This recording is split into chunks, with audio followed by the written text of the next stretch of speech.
Hi everybody, welcome back to Mel Did It Herself. Today we are working on a furniture flip.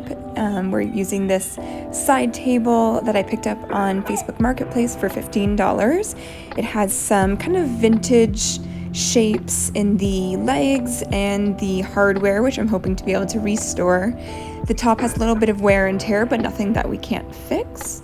And I thought it'd be a good piece to give a bit of a kind of farmhouse vibe in this style that I redo it. So I thought I'd give it a go. If you're not already, make sure that you subscribe below. As well, if you're not following me on Instagram, head on over there and give me a follow. And make sure you stay tuned to the end of this video because I'm going to be announcing an exciting giveaway as well. So you can see otherwise that this piece is in pretty good shape, so I was ready to get started.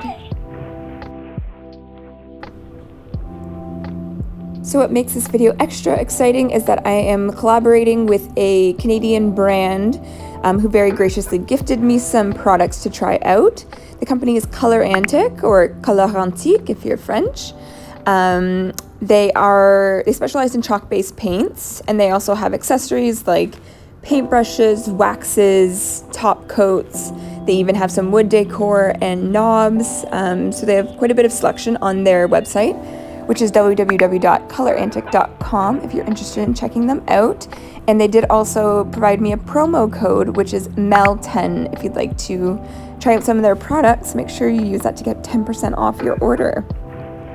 So what I chose was one of their bundles, which they have on their site. So this is a 16-ounce container of the chalk-based paint. I chose the color Emerald, and that came with a 4-ounce natural beeswax, which is the wax that you would put on top, kind of as a top coat, the protective top coat. This is their 16mm wax brush, which is actually the first wax brush that I'm going to be trying ever, so that was quite exciting. And then they also had a bunch of different knobs, so I chose 2 of these ones. They're kind of like boho eclectic. I'm not going to necessarily use them on this project, but I thought I'd hang on to them for later. And then they also came with these how-to guides if you're not familiar on how to use chalk paints, and also how to paint fabrics, which is something that's new to me. And then also a guide with all of their colors. They have 33 different colors, which is a great selection. And this is just a shot of the color that I got, which again, it was Emerald.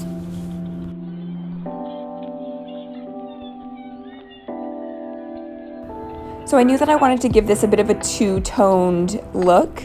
I'm thinking doing the Emerald on the base, trying to restore that hardware to make it kind of brassy on the drawer, and then do some sort of like warm tone stain for the top.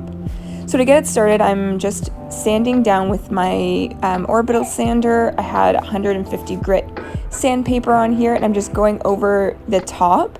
You can see it, there's a bit of a beveled edge on this table. Like on the edge, it kind of like goes down. There's a bit of a lip. So I'm just doing the top flat base of the top of the table first, and making sure that is right sanded down to the natural wood so that I'll get a good even finish on the stain. And it's important to get the best results to go with the grain of the wood when you're sanding like this. So if you look at the lines that's in the wood themselves, going along the lines versus against, will make sure that you get just like a very seamless sand, and there won't be any noticeable kind of like lines and grooves in the wood after the fact, so that the stain will go on super uniform. In all of my videos, I like to take a second to point out the safety precautions that I use when I'm using power tools. So you'll notice that I have safety glasses on to make sure that any sawdust that goes flying can't get into my eyes. I'm also wearing a mask to make sure that I don't get any of that sawdust in my nose or in my mouth. And then as well, I'm just making sure that my hands are staying away from the sander while it's on. Obviously not the one that's holding the sander, but just the other one, just making sure I'm aware of where my fingers are so I don't get those caught, and then just making sure that I'm in a well-ventilated space. I'm in my garage with the door open, so when I do eventually take off my mask, there's not sawdust kind of in the air. So I'm just going around on the edges now and trying to get off what I can from that beveled edge. This did kind of sand down the like the angle, I guess, that the beveled edge had. It was a little bit more rounded and it kind of flattened a little bit. I don't think it took away from the finish in the end, but it was a sacrifice I made because I wasn't wanting to fully hand sand this. So I got as much as I could off with the sander, and then I'm gonna go in later with a little bit of sandpaper and just do those teeny tiny edges by hand. My sanding pads, for whatever the reason, did not want to stick today, so they kept falling off. So now I'm just going through with 150 grit sandpaper. It's just the sanding pad that I had been using on the orbital sander that wasn't necessarily sticking very well. So I'm just going in and making sure that right in the edge there, you can see that top edge, the sander wasn't able to get into there, so I'm just going in and very tediously sanding away at that and making sure I get as much as I can. If there's a little bit left over, it shouldn't matter too much because I intend on using a darker stain, but I'm just trying to do as much as I can because it's also had a bit of a glossy finish on it, so I just want to make sure that I get as much as I can, but started getting a bit of a hand cramp near the end, not gonna lie. So this is what I'm working with at the end, and I'm just going through with a wet cloth, wiping off all of the dust and sand pieces, the dust from the sander, and just making sure it is clean, and then I'm gonna let it dry off. So now it's time to stain. So I'm just going through with a Varathane Minwax stain in the finish English Chestnut. This is one that I just had sitting in my collection from some previous projects, and I know it has a nice deep but warm tone to it. I only ended up doing one really thorough coat of this because I didn't want it to be too dark. I knew that I could always go back and do another coat after if I thought it needed to be darker once I painted the base, but it ended up being like just perfect. So I'm just going through and using a lint-free cloth. I am wearing gloves because I find this type of stain, because it's oil-based, is very difficult to clean up after, so I like to just wear like a disposable glove. Use a lint-free cloth. It just doesn't absorb as much of the stain as like a t-shirt would. And then once that dried overnight, I just went in and wiped off with a damp microfiber cloth all the dust that might be on the other portions of the table, and just making sure I get like underneath and all the little like cobwebs and stuff like that that it might be on the piece, making sure it is very thoroughly cleaned before we start going in and painting it.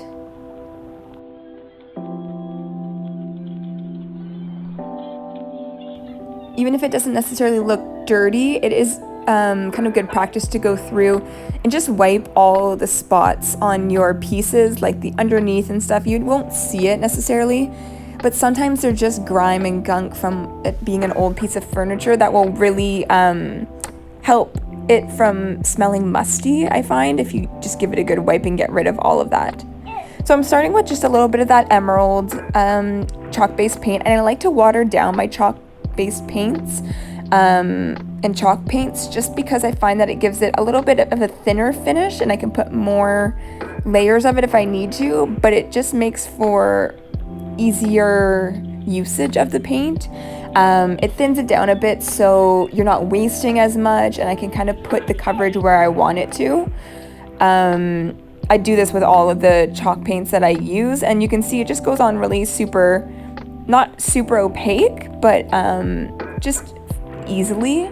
It's less thick and there's less, I don't know the word, but it just flows a little bit easier, like it slides on a little bit easier. Typically with chalk paint it's a little bit thicker, so it's a little bit like slower moving, I guess, with your brush, and I just like to kind of slap on that first coat, as you can see. So watering it down a bit allows me to do that, but you can see it's still fairly opaque.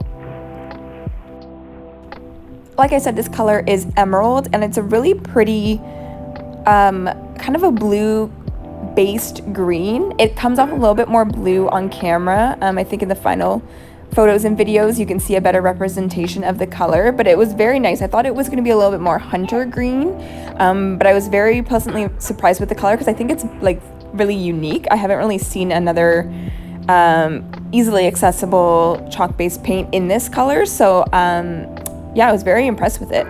And I ended up doing just about 2 and a bit coats. There was a couple of spots where I went through and did like a 3rd coat, but otherwise it took about 2 coats. And I went through maybe a 1/3 of this 16-ounce container of paint, so it went very far. This is just where it was at after 1 coat of that watered down mixture, just to give you an idea. I could have kind of stopped here and just kept it like very rustic and farmhousey looking, but I wanted a little bit more opaque of a color payoff. But definitely I think it looks really nice with the kind of the wood tone showing through more as well. So once it had fully dried, this is the next day, but it doesn't necessarily take that long for a chalk paint to dry.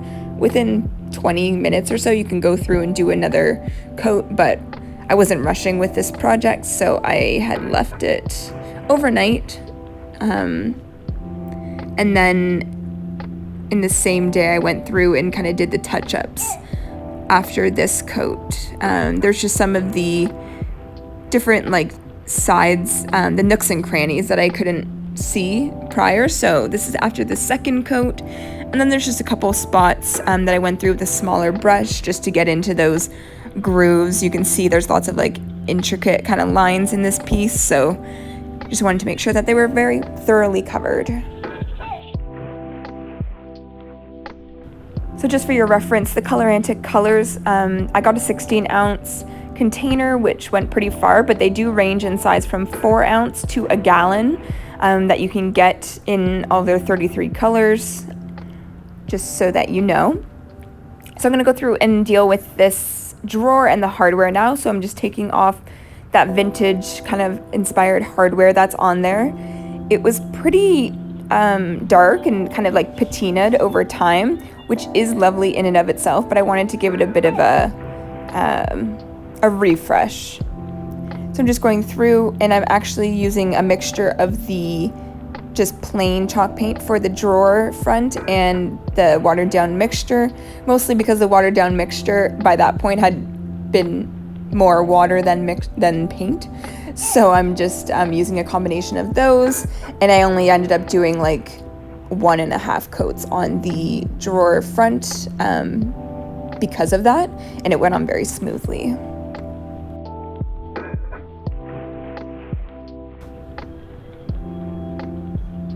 Okay, so now I'm going through with that natural beeswax, and I'm using the wax brush and just lightly putting just a very light coat all over the sides of the piece. And what this is going to do, it acts almost as like a conditioner to give a smooth finish to the piece, makes it a little less matte and gives it a bit of a shine. I'm going through with a lint-free cloth and just rubbing it into the piece a little bit.